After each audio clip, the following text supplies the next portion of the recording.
Luz tá ok, tudo ok, né? Belo cenário, trocamos o telão, né? Ninguém reparou, mas eu queria dar a informação de que esse telão é novo. Ou seja, o seu Warner coçou os bolsos, né? É, meu amigo, tá pensando o quê? Já que aqui é Discovery, né? O escorpião foi lá e... Bora, meu amigo. Aí tá aqui, ó. Excelente, viu? Eu confesso que eu não queria fazer esse programa, mas fui obrigado. Então qualquer coisa que aconteça a partir de agora não representa a minha opinião. Não tem o editorial que você fala? Olha, a opinião deste programa não representa a linha editorial da nossa empresa. É mais ou menos isso.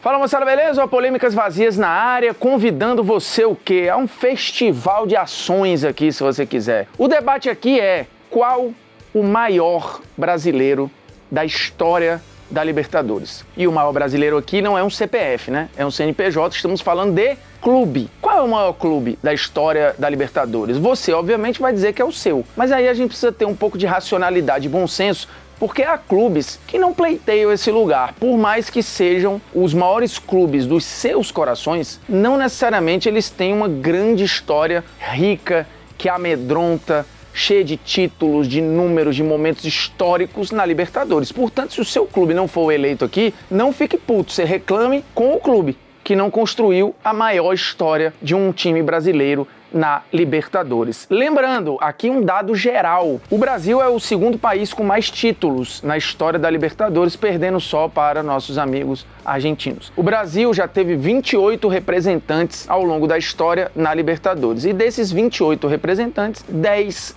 já foram campeões. E, obviamente, o maior sairá dentre os campeões, porque não há nenhuma chance do maior de alguma coisa não ter sido campeão, né? Convenhamos aqui. E a discussão também ela não é simples. Primeiro que a gente tem algumas equipes empatadas aqui com tricampeonatos. Essa edição de 23 poderia ter o primeiro tetracampeão brasileiro da Libertadores, isto não aconteceu, mas a gente pode ter, no momento que eu estou gravando, ainda não teve a final da Libertadores. A gente pode ter um campeão inédito da Libertadores, ou Fluminense, ou o Boca se igualando ao Independiente, se tornando o maior campeão da história da Libertadores. E aí, onde é que eu queria chegar? Olha como a discussão não é simples. Qual é o maior clube argentino na Libertadores? Eu acho que você não vai ter muita questão, todo mundo aí vai responder Boca Juniors, certo? Mas o Boca não é o maior campeão, nem da Argentina e nem da Libertadores. E isto tira o posto do Boca? Não, porque a construção ela não é só com título. Ela é também com título, mas momentos épicos, supremacias, momentos em sequência, números, grandes eliminações e por aí vai. O quanto ele impõe de medo, né? O Independente tem a sua história toda construída ali num determinado momento, né? Em sequência. O Boca espalhou a sua história ao longo de quase toda a Libertadores. Então, esses critérios, a gente bota a distância aqui para você entender mais ou menos onde a gente quer chegar. A arte aqui colocou alguns candidatos. Por exemplo, Inter, Palmeiras, Grêmio, São Paulo, Santos e Flamengo. O torcedor do Corinthians vai ficar puto, porque o símbolo do Corinthians não aparece aqui, mas o Corinthians tem uma história traumática com a Libertadores, né? Ganhou é verdade, em 2012, e uma campanha que é absolutamente fantástica. Além de ser campeão invicto, passou no mata-mata por Vasco, Santos e ganhou numa decisão com o Boca, que é embaçadíssimo, né? E tem jogos muito marcantes ali naquela campanha. Porém, tem muitas eliminações precoces, inclusive em pré-Libertadores, em edições que nem participou. O Corinthians ficou muito distante da Libertadores por vários anos e em algum momento ali era até motivo de chacota, né, dos rivais e tal. Então, quando ganhou a Libertadores, ele tirou um pouco desse peso. Mas o histórico do Corinthians em mata-mata, em Libertadores, é ruim. A história do Flamengo, por exemplo, até o Flamengo de Jorge Jesus, esta era após 2019, também era muito marcada essa história por eliminações precoces, por traumas, por eliminações muito dolorosas no próprio Maracanã, quedas em primeira fase, quedas em oitavas de final. Em algum período nem ia para a Libertadores e ali nos anos 2010 voltou aí, né, corriqueiramente para a Libertadores, mas o torcedor do Flamengo até 2019 era muito machucado, né? Por mais que ali a era Zico tenha produzido um título e uma outra campanha boa, num geral o Flamengo teve vários espaçamentos na Libertadores, né? Assim, a história pré-anos 80 do Flamengo na Libertadores, ela basicamente inexiste. Pós-anos 80, você vai ter lampejos muito distantes e você tem agora esse período, né, que eu não vou nem falar que é o Flamengo do Jesus, mas essa era Gabigol, Arrascaeta, Everton Ribeiro e Bruno Henrique, que acabam sendo elementos comuns nessas campanhas históricas do Flamengo, né, que tem um bicampeonato recente, tem idas a quartas de final, assim, tá o tempo todo ali beliscando entre os favoritos. Mas esse momento representa, na história do Flamengo como um todo, mais exceção do que regra na sua relação com a Libertadores. O Internacional, chamado de campeão de tudo, também tem períodos sazonais, também tem espaçamentos de campanha e também não é do maior campeão da Libertadores. Então a disputa aqui, ela vai ficar, pra gente ser prático, entre São Paulo, Palmeiras, Grêmio e Santos. E aí eu começo pelo Santos, o primeiro campeão brasileiro de Libertadores e o primeiro bicampeão brasileiro de Libertadores na era do Pelé. O Santos do Pelé, de fato, ele é um dos maiores clubes da história da Libertadores. A questão institucional é que o Santos também tem muitos saltos históricos de participações relevantes na Libertadores. Pós Santos do Pelé, o Santos só volta a ganhar em 2011, já Santos do Neymar, e antes disso, indo longe e chegando muito perto de ganhar naquela era ali, Diego, Robinho e tal, em que acaba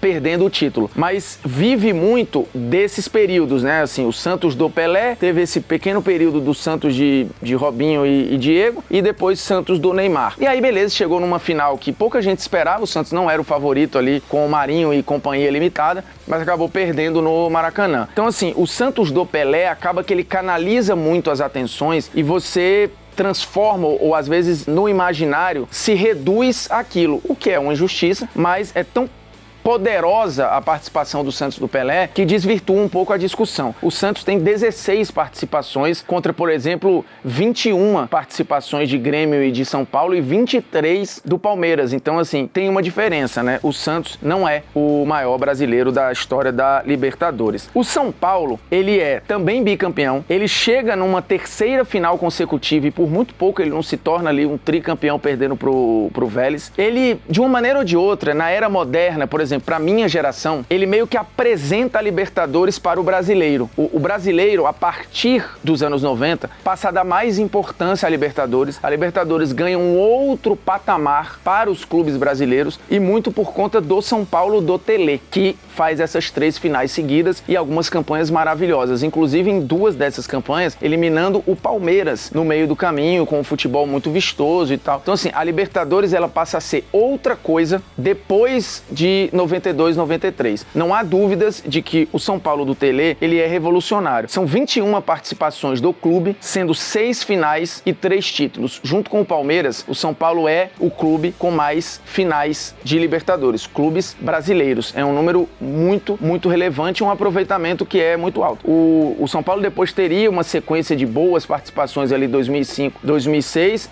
e depois já meio mais capenga lá na frente volta a participar de uma semifinal, né? Ele tem esse histórico contra o Palmeiras, pesa muito ao seu favor. O São Paulo eliminou o Palmeiras em 94, em 95, em 2005 e em 2006. É quase entalado, né? O São Paulo tá na garganta do torcedor do Palmeiras, que tem uma eliminação em cima do São Paulo ao longo de todas as Libertadores. Mas eu vou chegar já nessa história. O São Paulo tem uma questão. Nos anos 60, a história é nenhuma na Libertadores. Nos anos 70, o São Paulo tem uma final e semifinal. Nos anos 80, ele volta a não ter história na Libertadores, praticamente. E aí, nos anos 90, 2000 e 2010, aí você tem o São Paulo basicamente construindo o seu gigantismo na Libertadores, porque ele vai 14 vezes pro mata-mata nesse recorte. Tirando que nos anos 90 tem 2 títulos e uma final. Nos anos 2000 tem 1 título, uma final, mais semi e mais quartas de final. Então, nos anos 2000, ele foi até mais constante ali. O São Paulo, ele fica muito associado a Libertadores na cabeça do brasileiro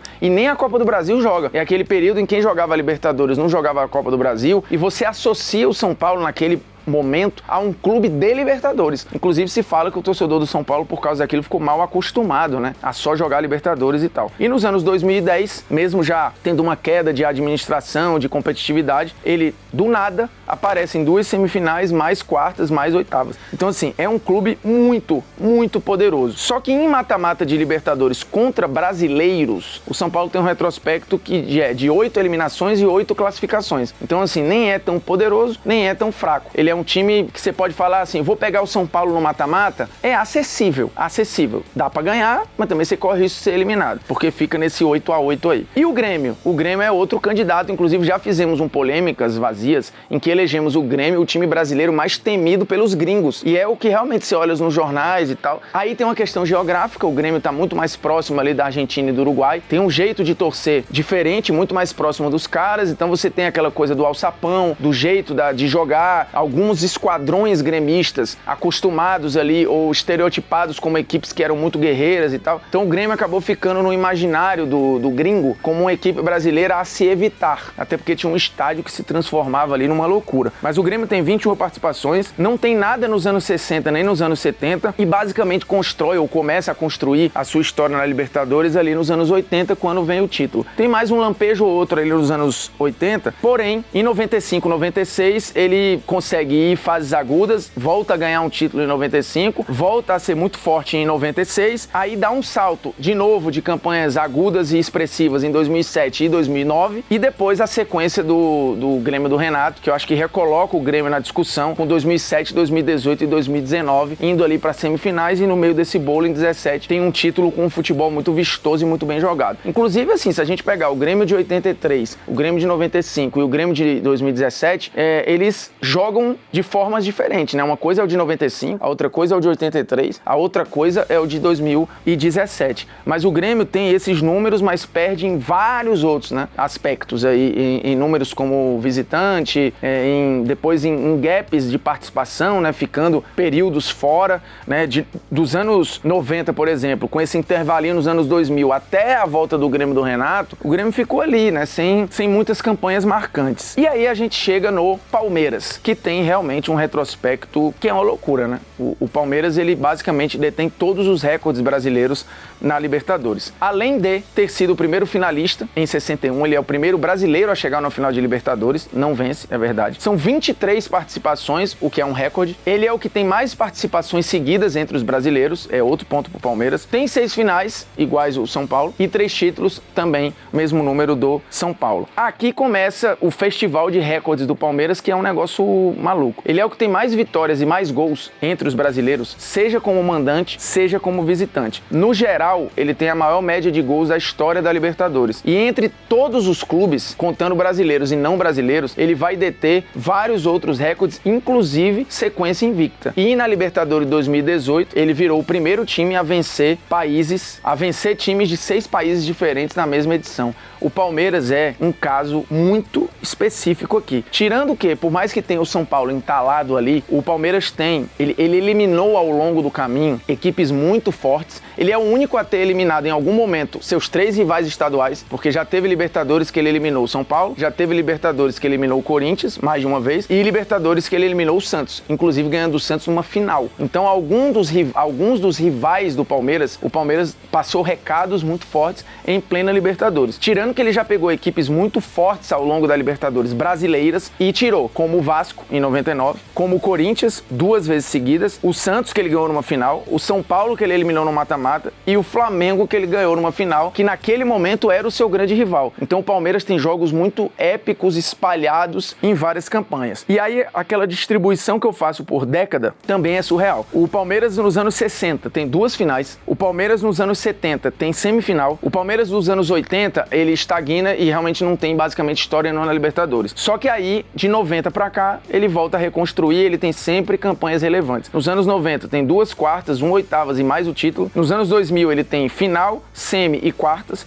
Nos anos 2010 ele tem quartas, oitavas e semifinal. E nos anos 2020, que é agora, tem 2 títulos, 3 semifinais e quartas de final. Tirando que ele é o brasileiro com mais semifinais seguidas, se igualando ao Santos de Pelé. É muito doido, velho. É muito doido. E aí, 14 vezes no mata-mata nesse período, desde os anos 90 pra cá, que é a mesma coisa que tem o São Paulo. Melhor saldo contra brasileiros no mata-mata direto, ninguém eliminou mais brasileiros do que o Palmeiras. O Palmeiras teve 15 ocasiões contra brasileiros. Ele levou a melhor em 10 e a pior em 5. Logo, é embaçado competir com os homens. E é o brasileiro com mais semifinais na história da Libertadores. São 11 semifinais. E, de novo, levando aqui os critérios de campanhas relevantes ao longo das décadas, essas campanhas vão construindo o tamanho da equipe. É verdade que o Palmeiras demorou muito tempo para ganhar um título, ele só vai ganhar em 99. Quando ele ganha em 99, o São Paulo já tem, o Grêmio já tem, o Flamengo já tem, o Santos já tinha. Então, assim, ele realmente demorou a ganhar, mas ele já vinha construindo uma relevância ao longo de toda a história, e a partir do momento que ganhou em 99, que era tratado como algo obsessivo quase, o Palmeiras ele foi se mantendo sempre ali, e neste momento é o clube brasileiro mais relevante da Libertadores. O maior clube brasileiro da história da Libertadores neste momento é o Palmeiras pelo todo. Não são só estatísticas, são momentos, são eliminações, retrospecto contra argentinos, retrospecto contra os próprios brasileiros, participação, números em semifinal, eliminações. Assim, o São Paulo teve poucas eliminações em fase de grupos e o Palmeiras também. Só que o São Paulo tem uma eliminação numa pré-Libertadores, que o São Paulo não tem. Então, assim, a única coisa nesse aspecto aqui que o São Paulo, eu acho que tem o jogo mais bem jogado, o São Paulo do Tele, principalmente o de 93, eu diria até. E tem essa história de ter eliminado mais vezes o Palmeiras, mas no todo, a vantagem é do Verdão. Salva esse programa aí o torcedor do adversário vai ficar puto, vai me esculhambar, o torcedor do Palmeiras vai achar maneiro, mas aí aquilo que vocês me expõem é isso aqui, né? Eu sou pago pra ser esculhambado e elogiado por uma parcela menor, que é sempre assim, tem um vencedor no programa e todos os outros perderam. E aí vem pra cima de quem? De mim. Mas eu espero ter sido justo, porque os argumentos foram esses, beleza? Tamo junto, agora pode rodar a vinheta, que nada terá a ver com este tema aqui, mas eu preciso pontuar e deixar registrado. Até porque o Polêmicas Vazias é um documento histórico, né? Você pode voltar aqui lá na frente daqui a 20 anos pra pesquisar igual jornal, né? Vamos ver o que esses porra estavam falando na época aí.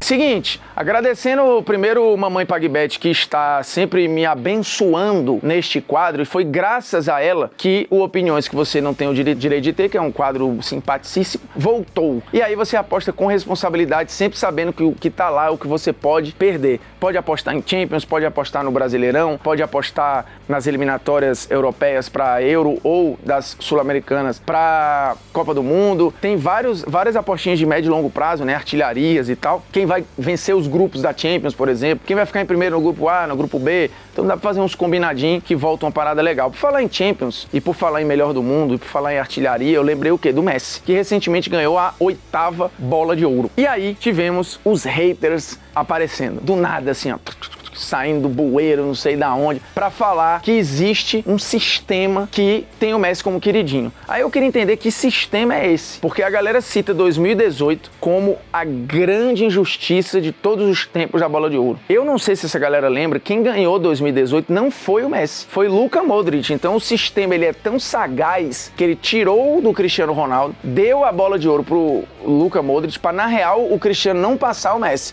A teoria é essa. E aí os caras falam, não, porque a Copa do Mundo só passou a contar agora. Quando é o Messi, a Copa do Mundo conta. Meu amigo, pega essa sua opinião e reveja. Porque em 2010, o Iniesta, que as pessoas argumentam aí, foi o melhor jogador da Espanha e não ganhou o prêmio melhor do mundo. A Inter ganhou a Champions com o nosso glorioso Sneijder, que não foi o melhor jogador da Holanda na Copa de 2010, vencida pela Espanha, que não tinha um melhor jogador claramente. Pode ser o Xavi, pode ter sido o Villa, pode até ter sido o Iniesta, mas isso não faz ser um absurdo o Iniesta não ter sido o melhor do mundo. Pula para 2014, é outra Copa do Mundo que não pesou, porque a Alemanha não tinha claramente o melhor jogador. Ah, mas o Klose virou o maior artilheiro da história das Copas. Em algum momento ele não era nem titular. E o Neuer, e o Müller, você acha que eles foram o melhor do mundo? E só para lembrar, se você considera que isso é uma injustiça, eu preciso lembrar pra você que a Bola de Ouro de 2014 foi para quem? Cristiano Ronaldo. Então se você acha que a Copa tinha que pesar, o Cristiano ia perder uma Bola de Ouro, o que seria uma injustiça, porque ele fez tudo o que ele fez. E aí chega 2018, que para aqueles que acham que a Copa não influenciou, influenciou. Tanto que o Modric é Bola de Ouro só pelo que fez, ou por ter levado a Croácia a uma final de Copa do Mundo.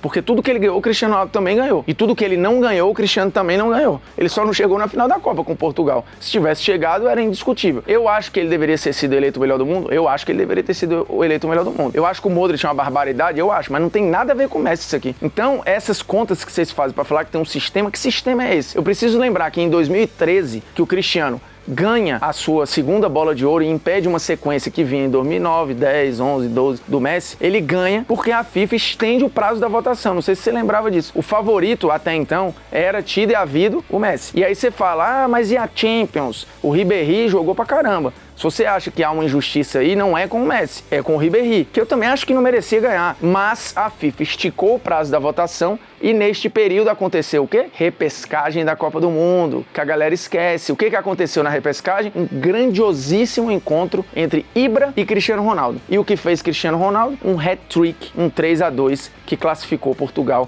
para a Copa do Mundo de 2014. E ali ele garantiu a bola de ouro de 2013. Então, cadê o sistema? E esse sistema é o que? Eles têm um grupo de zap, fica a galera da bola de ouro conversando com a galera do FIFA The Best, aí eles ficam lá, aí o cara bota Hi, good morning, aí o da Alemanha responde Hi, Sanfuns, aí o outro fala lá, bom dia, tô aqui tomando um café em Copacabana, hoje a gente vai de quem? Aí o cara lá da Hungria responde, vamos no homem, porque é Messi. É isso que vocês acham que acontece? Tem um conglomerado de votantes que combinam de votar no Messi, sendo que os colégios eleitorais, eles já mudaram, são variados e, inclusive, o recorte das votações Bola de Ouro e FIFA The Best, em vários momentos foram recortes diferentes. Então, irmão, é cansativo, né? Desculpa. Vai apostar na PagBet, que é o melhor que você faz, porque ficar enchendo o saco com, pô, deixa o cara, velho, um tem 8, outro tem 5, gigantesco. Ah, e detalhe, aí o fã fala assim, que o Cristiano disse isso em 2011, né? Eu não considero essas votações, eu prefiro a chuteira de ouro, porque a chuteira de ouro não são votos, são pelos gols. O Messi tem 6 e o Cristiano tem 4. Mas também tem um sistema aí. Meu amigo, se poupe e nos poupe. Um abraço, hein?